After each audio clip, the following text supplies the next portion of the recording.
प्यारे मसीह विश्वासियों, जय यीशु की एवं प्रतिदिन के बाइबल पाठ तथा चिंतन में आपका स्वागत है। आज का पहला पाठ थिस्सलुनीकियों के नाम संत पौलुस का पहला पत्र अध्याय 5 पद संख्याएं 1 से 6 और 9 से 11 तक से लिया गया है। वचन कहता है, भाइयों, आप लोग अच्छी तरह जानते हैं कि प्रभु का दिन रात के चोर की तरह आएगा। इसलिए इसके निश्चित समय के विषय में आपको कुछ लिखने की कोई जरूरत नहीं है। जब लोग यह कहेंगे अब तो शांति और सुरक्षा है, तभी विनाश उन पर गर्भवती पर प्रसव पीड़ा की तरह अचानक आ पड़ेगा और वे उससे बच नहीं सकेंगे। भाइयों, आप तो अंधकार में नहीं हैं जो वह दिन आप पर चोर की तरह अचानक आ पड़े।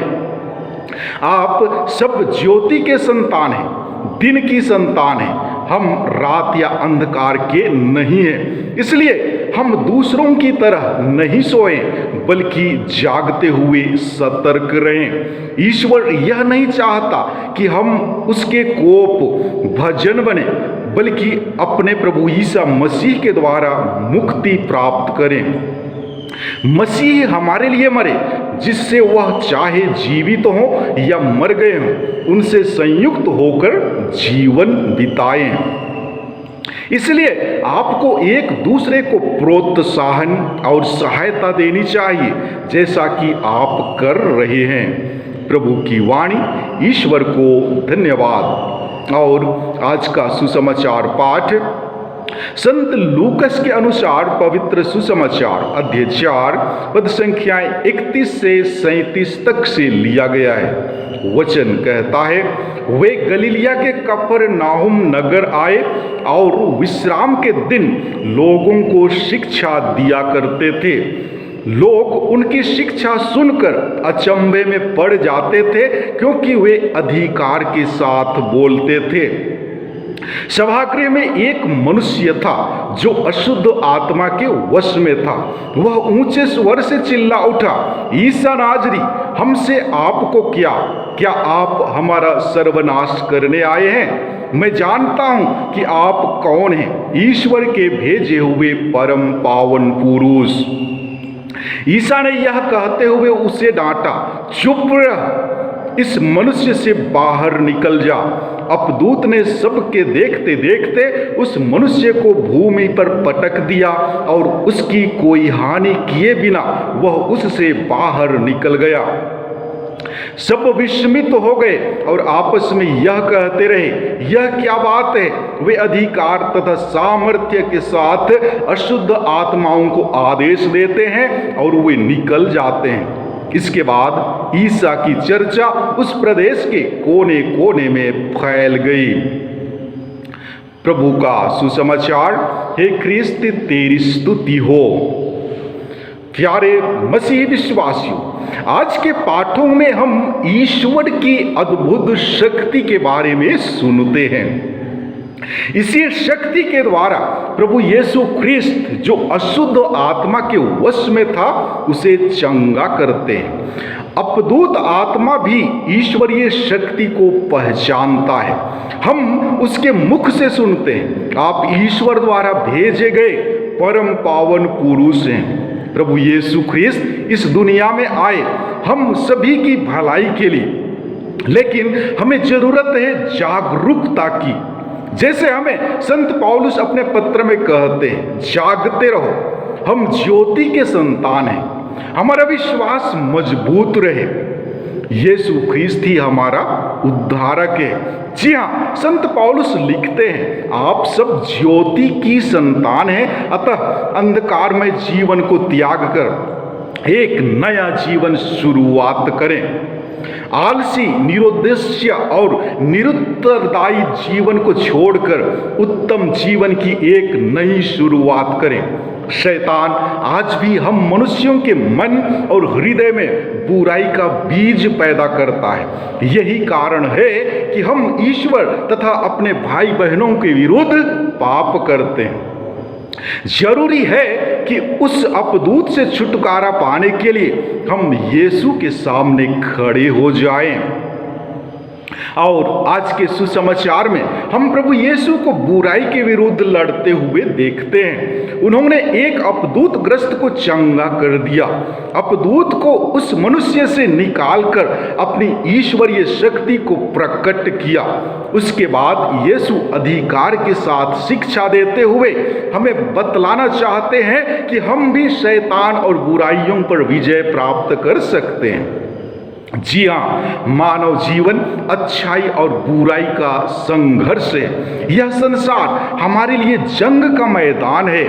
रोज सुबह से शाम तक किसी परेशानी, बीमारी, कष्ट, कठिनाई आदि से जूझना पड़ता है। कितना ही अच्छा जीवन बिताने की चेष्टा करने पर भी कोई ना कोई भूल चूक हो ही जाती है। इसीलिए हमारे जीवन में यीशु ख्रिस्त अत्यंत महत्वपूर्ण है, क्योंकि हमारे जीवन में यीशु की उपस्थिति जीवन में उसका आगमन बदलाव लाता है। परिस्थितियां बदलती हैं, माहौल बदलता है, विचार एवं भावनाएं बदलती हैं, जीवन नया बनता है। कफरनहूम के सभागृह में यीशु के आगमन से ऐसा ही हुआ।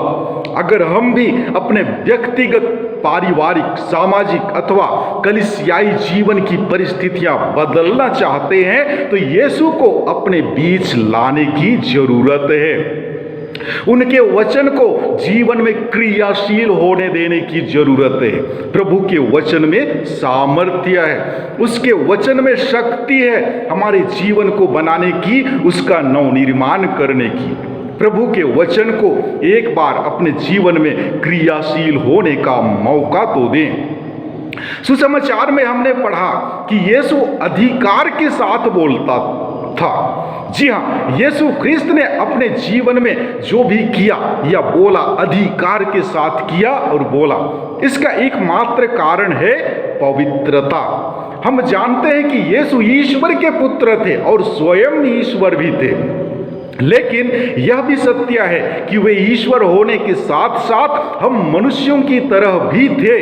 जी हाँ, उनमें दो प्रकार का स्वभाव पाया जाता है, पहला दैवीय और दूसरा मानवीय। पाप को छोड़ उन्होंने सब कुछ किया जो एक मनुष्य करता है। वह अपने पिता के करीब रहा। स्वयं ईश्वर होते हुए भी उन्होंने पिता के साथ अपना संबंध बनाए रखने के लिए रोज प्रार्थना किया करता था। यही कारण था कि वह अधिकार के साथ शिक्षा दिया करते थे। आज हमारे लिए एक सवाल है, क्या हम अधिकार के साथ शिक्षा देने एवं करने के लिए समर्थ हैं? क्या हम अपने बच्चों को अधिकार के साथ शिक्षा दे सकते हैं?